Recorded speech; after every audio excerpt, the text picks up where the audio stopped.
All right. When I was a child, my mother and father go to Assemblies of God, and so I went to Assemblies of God with them up until when I got out of high school. Always went because I had to. Never really cared too much about it. And as soon as I got into high school, my mother made me go to Sunday morning, but Sunday evening was optional, so I never went Sunday evenings. And as soon as I graduated and moved out to go to school, I never darkened the door of a church again until I, went to visit them, and that was like once every year. And we can say I'm not proud of what I did. Everything, as far as you can go from the Lord, is where I went. I didn't want to do anything that had to do anything with church, and everything that I could do that was fun, that I thought, that I could get away with, I did. And I was living in Euless here, and going to work, passing by the church, drove by First Baptist Euless every single day and every night going home to work. And after about a year or two, I thought, maybe I should go to church again. Because, same stuff over and over again, going out at night, doing what I'm not supposed to do, waking up at 2 or 3 o'clock in the afternoon. Not proud of it.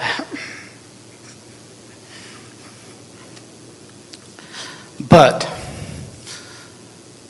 one Sunday afternoon, September 1997, I was watching a football game.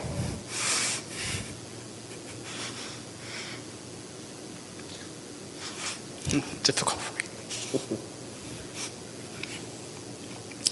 Sitting there thinking, there's got to be more because I can't keep doing this. And I don't know if it was immediately, but it was very, very soon after that I heard a knock on my door.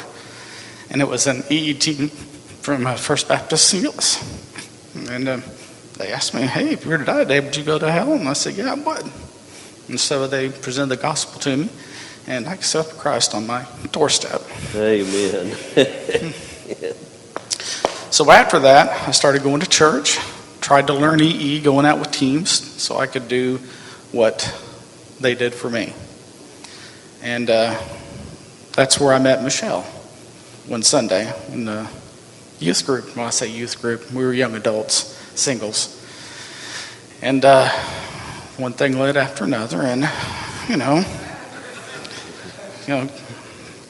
it's when I decided, because I kept looking for the right person, and when I said, what, Lord, if I'm not meant to be with anybody, then I'm supposed to follow you, and I'll do that. That's when she came in.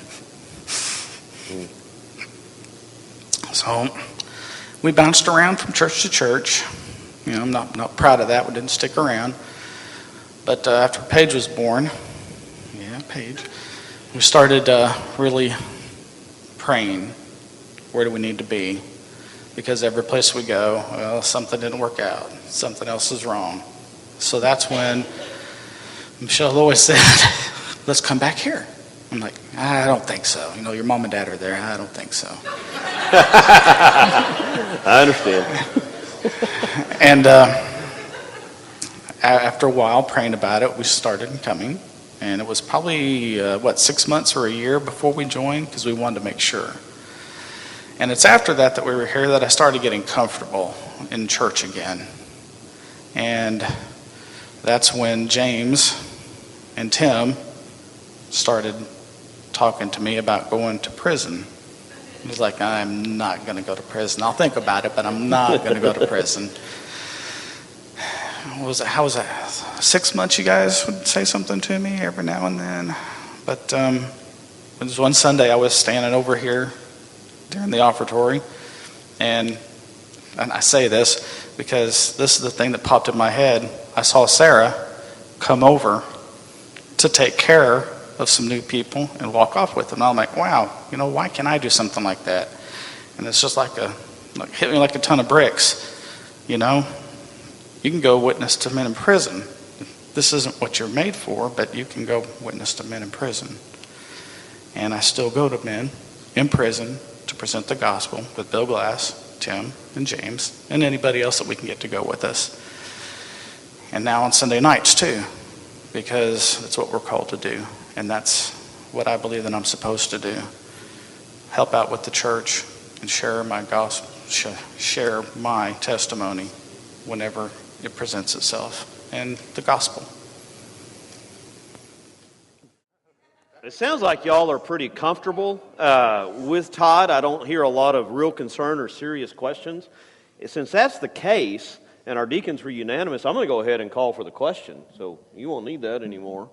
Those in favor of accepting the recommendation of the deacon body to follow through with ordination of Todd Luney to a deacon at First Baptist Watauga, would you signify by raising your right hand?